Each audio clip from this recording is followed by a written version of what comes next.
What's going on, guys? My name is Will and welcome to PLC 85. Quick shout out to our 2 new subscribers. Welcome to the PLC 85 community. And real quick, we did another community poll. I asked this time, would you use the Death Note? And whoa, a lot of you guys voted. And this was the most interesting comment I saw.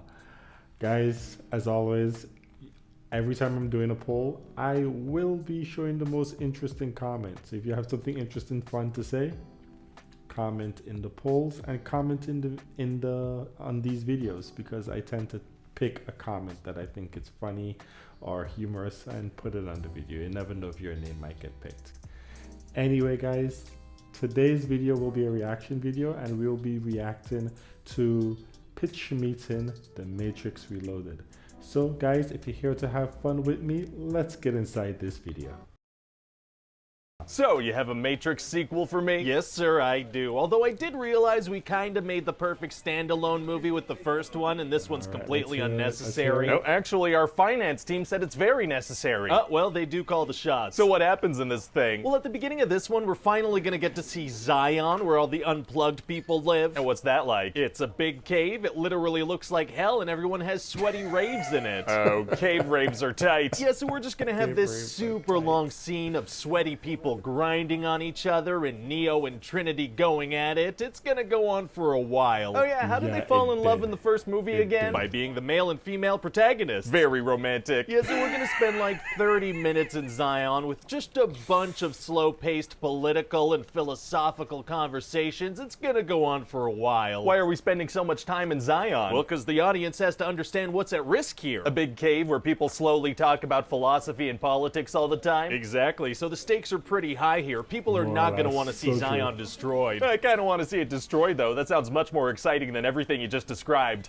Oh, dang it. So does anything exciting happen in the movie, or is it all talking? Oh, there's some exciting stuff, all right. You know how everybody loved Agent Smith in the first movie? Oh, yeah, it's going to be hard to top him as a villain. Actually, it's going to be super easy. Barely an inconvenience. Oh, really? Yeah, see, I figure that this time, instead of Agent Smith, we can have, you know, multiple Agent Smiths. Yeah, I mean, logically, more Agent Smiths should be more exciting than just one. That's smart. Thank you so much. But how is it possible, though? I mean, he died in the last movie. Well, we're gonna say that in the first movie when he exploded, that actually set him free, and now he can copy himself. How does that work? Unclear. Well, okay then, as long as there's more of him. Oh, there will be. Wow, wow, wow, wow. And towards the beginning of the movie, some people from Zion are having a meeting, and Agent Smith passes by and leaves an earpiece as a message to Neo. What's the message? It's kind of like, hey, Mr. Anderson, I'm back. It's the sequel. I'm coming for you. If he knows where a bunch of Zion people are meeting, why doesn't he attack them? Well, he's kind of like playing with Neo, I guess. Isn't he a program? He is. Why would playfulness be a part of his programming? Because it'll make for a cool moment. Oh, okay, great. Oh, and speaking of cool moments, later Neo's gonna have a fight with a bunch of Smiths. It's gonna go on for a while. Can't Neo jump inside people and make them explode? Yeah, but he's not gonna. Why not? So there can be a fight scene. Oh, okay. And then at the end of the fight scene, Neo's gonna fly away. Why didn't he just fly away in the first place? So there can be a fight scene. That makes sense. Yeah, and also this way we can show off our new CGI technology that does not make humans look like rubber in any way. Kinda suspicious of you to specify that unprompted. Oh, whoops. Whoopsie. So what else happens in this thing? Well, the good guys are gonna go see this French program because they need to go see another program called the Keymaker. Okay, and why do they need this Keymaker guy? Because they need a key to open a door. I'm just adding stuff in to stretch this out so action can happen. Okay, gotcha. So this French guy's like a jerk, right? And he doesn't want to help, but then his wife helps when he goes to the bathroom because she's like fed up of his infidelity. These people are programs, though? They are, yeah. I guess they're programmed for couples drama. I don't know what's going on. Well, okay then. So this lady kills a henchman and then she tells the other one, go tell my husband what I did. What? Why would she do that? Well, because there's a fight scene coming up. It's right here in the script. Oh, okay, yeah. Nice of her to set the stage for that. And also she's like, I'm only gonna help you guys if Neo kisses me like he means it. What? Yeah, this program's horny now, I guess. I don't really know what's going on. Yeah, this is getting kind of weird. So then there's a fight, and let me tell you, Neo is in no danger whatsoever. Oh, wow. The stakes are so low that I feel nothing. And then there's a big chase on a freeway with some agents and these two programs that can like turn into ghosts. Wow, so what does Neo do? Well, actually, just before the chase, Neo runs through a door and ends up in the mountains. Can he just step back through the doorway and be somewhat closer? Well, the thing is, I had to find a way for him to not be in the chase, because technically he could just grab the keymaker and fly away. Oh, yeah, this guy's way too powerful for sure. Yeah, he is. So then after a couple of minutes of this cool car chase, Superman swoops in and saves the day. What? Sorry, Jesus. What? Sorry, Neo. Oh, okay. Anyway, so eventually Neo's gonna meet this guy named the Architect, and he built the Matrix. Oh, and what's he gonna do? Oh, he's gonna talk. He's gonna talk so much. Oh. Just Oh, talking and boy, talking and did talking he. and using fancy words like ergo and vis-a-vis and concordantly. Why does he use fancy words like that? Well, because I want everybody to know that I know those words. it is pretty impressive. It is. So this guy is going to reveal that Neo is actually like the sixth one, and every time they reboot the system, a new one shows up. Oh. Yeah, and then Neo has to choose between saving Zion and saving Trinity. Right, they're in love because they keep telling us they are. Exactly. So she's like falling from a building, and he flies so fast that there's a trail of like debris and cars flying behind him. If he's moving that fast, wouldn't she like explode when he reaches her? Actually, no. Why? Because That works. So then Trinity dies, but Neo pulls a bullet out of her heart and then massages it and brings her to life. So we're just giving him like infinite power now. Oh, I'm not even done. Then in the real world, he stops Sentinels with his mind. What, he can control things outside the Matrix now? Yeah, he's just, have you heard of God? He's God now. Oh, I have heard of God, yeah. But anyway, taking down the Sentinels in the real world did make him sleepy, so he's in a coma now. Oh, wow. And then we're gonna end on a big cliffhanger. What's the cliffhanger? Well, Neo's in a coma and he's lying right next to a guy who's being controlled by Agent Smith. What? How is that possible? Well, earlier in the movie, we have Agent Smith control a guy from Zion who's on the phone, so he gets transferred into the real world. Agent Smith can travel through phones and take over people's flesh and blood in the real world? Exactly. How's that gonna work? Oh, I just write things down and people film them. Oh, neat. Yeah, so what do you Nice. think? Well, wait, so does Right. anything get resolved? No, not really. I mean, the machines are making their way to Zion, but there's like a whole other movie for that. Oh, okay, yeah, this does sound like a solid part one. Right, well, technically it's part 2. Of course, but also absolutely not. Right. But anyway, as long as we have Keanu Reeves doing some cool stuff, I think people are gonna be happy. Oh, they will. I can't see Keanu getting much more badass than this.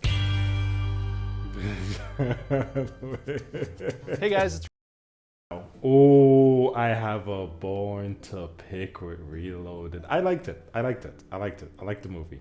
I liked the movie a lot. But the two Rastafarian ghosts, that was such a good 5 to 10 second fight scene. I don't know why they didn't expand on the ghost fight scene. I would have definitely did a lot more with those two ghosts, with Morpheus and Trinity. That should have been an extended fight scene.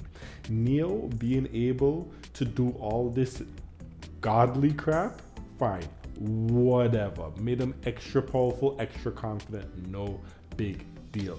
But then we got to the part where this guy keeps talking, and I know we all know, Ryan George even said it.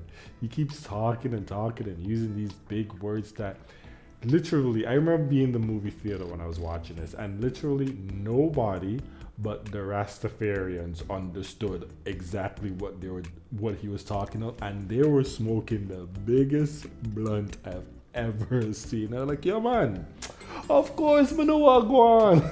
They knew exactly what he was talking about. They're like talking about life, you don't understand? I love that movie. There was a lot of gripes I didn't like about it, true, but like the Rastafarian fight scene, that's my biggest one. They put in these two very interesting characters with very interesting powers, and literally they were on screen they did a little fight scene for a few seconds, and then all of a sudden they're chasing in the car. They should have extended that fight scene a lot more. That's my biggest gripe about that particular part of the movie. But Ryan George nailed it. He nailed it. They really didn't explain much. They really didn't go into details with it. And then the cliffhanger was so arbitrary, it's not even funny. I really didn't like that. But hey, overall, I did enjoy The Matrix Reloaded. What did you guys think? Let me know in the comments below. If you made it this far, let's put in coconut in the comments just to freak out some people who didn't watch it all the way to the end. Just put in a big fat coconut. Anyway guys, my name is Will. Don't forget, where there's a will, there's a way. Stay golden, my friends, and thank you for watching.